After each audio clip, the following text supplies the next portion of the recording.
Hello everyone, I hope you're all doing well. In this video, we're going to be talking about point of view in our awesome novel Wonder. Um, Before we get into the way Wonder handles perspective and point of view, let's just do a quick refresher of the types of point of view that we see most often, and there are three. We have first person, second person, and third person. With first person, the character is inside the story and telling the story as if it's happening to them. That's why we see words like I, me, my, or we, and our. Now, second person, we don't see as often. It's when the author is putting you, the reader, in the story, and that's why we see words like you, your, and yours. We do see this with those you choose books where it's putting you in the adventure and you're making the choices. The third, and one that we definitely see quite often, is third person, and it can either be omniscient or limited. And this is when the narrator, the person telling the story, is outside of the story. It's almost like they're looking down on the story from above and telling us the events that happen to other people. And that's why we see the names of the characters, he or she, they or them. We see that because the narrator is outside of the story. So that's just a quick refresher. Those are the three we see, and we'll get into how Wonder handles point of view. So with Wonder, the perspective and the point of view really has a huge effect on the novel, and it definitely influences the way we see the story and the way we interpret the story, depending on which character's eyes we're seeing those events through. Palacio has made some very interesting choices with point of view and perspective. And as always, I want you guys to try and think about these things and sort of get inside the head of the author a little and really think about the choices they made as they were writing. Wonder is, of course, written in first person. We see the words I, me, my. But who that first person is, who it's referring to when it says I, changes in each section of the novel.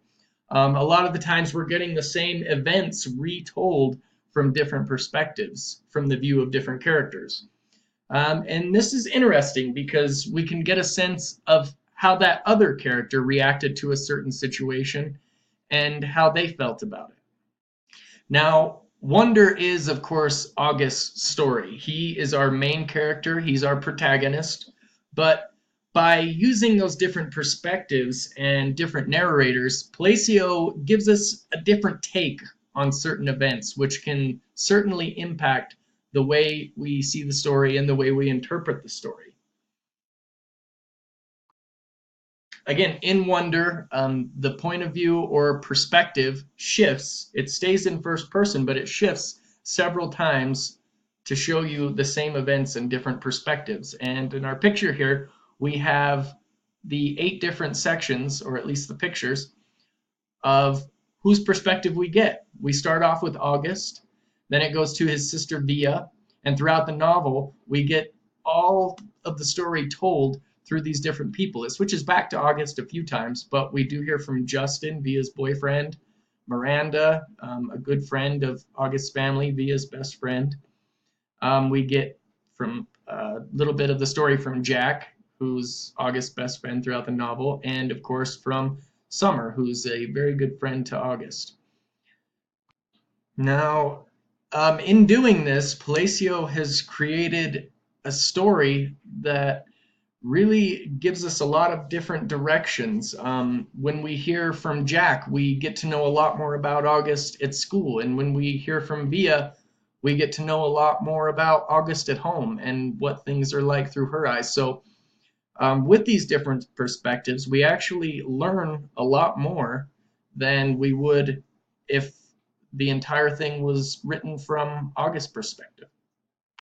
Okay, so your guys' assignment when we come back to class for this point of view and perspective will be to rewrite one scene from Wonder. You can pick any scene you'd like and rewrite it from the perspective of a character of your choosing. You're going to retell the events through this character's eyes. It will be a character who is not the narrator. And you want to be thinking about what that character might have been thinking or feeling in that moment and include that in your writing. I'm assuming this will turn out to be about 1 page. If it's less than that, that'll be okay as long as it's quality work. Again, quality over quantity. I actually went ahead and wrote up an example for you guys, and the scene I chose was this very comical scene of August's birth. And I'm going to see if we can quickly read through the scene real quick, and then I'll show you guys what character I chose and how the perspective is different. There were 2 nurses in the delivery room the night I was born.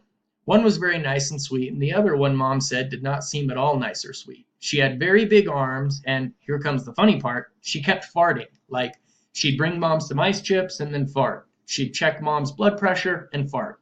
Mom says it was unbelievable because the nurse never even said excuse me.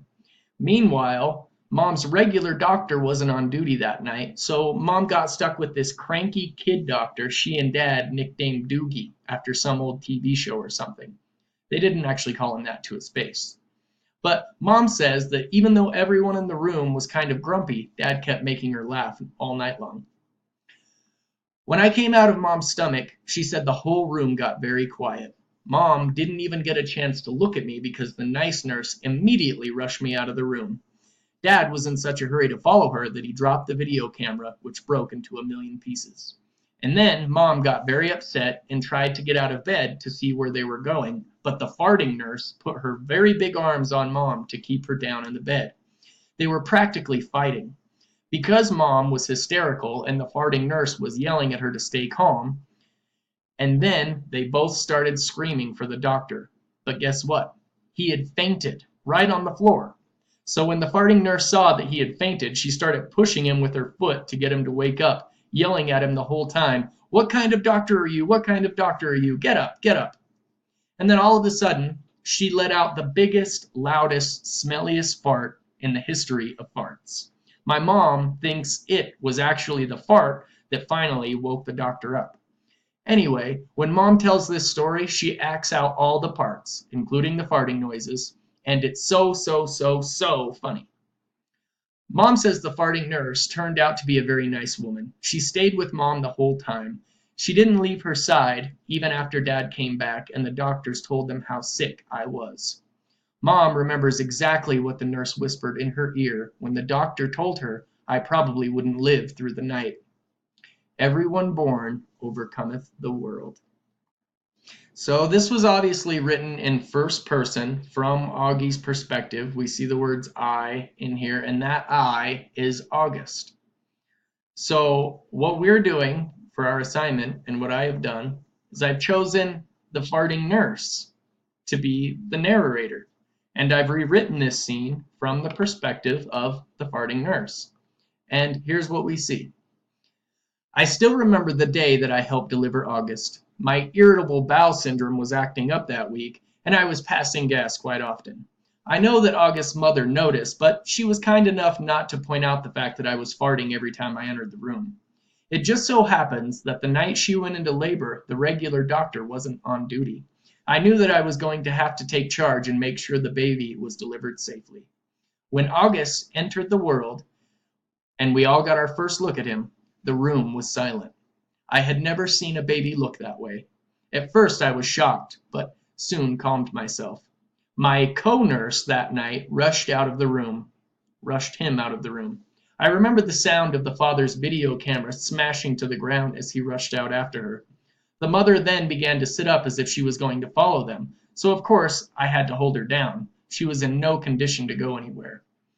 I went to say something to the doctor and realized he was on the floor, passed out. I couldn't believe how unprofessional he was. I went over and started kicking at him and angrily shouting, "What kind of doctor are you? Get up!" Suddenly, a rather explosive fart escaped from me, which seemed to jolt him awake. It was a little embarrassing, but I was just glad the doctor was getting up. We all heard the news that August wasn't expected to live through the night. I felt so sorry for this family. I had to say something to the mother. I leaned over and whispered to her something that my mother had once told me. Everyone born of God overcometh the world. I know she understood what I meant, and it seemed like it might have made her feel a little better. August survived night after night. I stayed with the mother as often as I could until they left for home. I've heard that August is doing pretty well. So, as you can see, I've retold this story from the perspective of the farting nurse, and we have the words I, so it's still in first person, but now we're getting it from the perspective of the nurse. So, this is what you guys will be doing in class next time. I will give you some time to pick out a scene and a character. I want you to run it by me so we can make sure that it's going to work. And like I said, it'll be about a page, but we're looking for quality work, not quantity. Okay, that's it for this video. I will see you guys soon.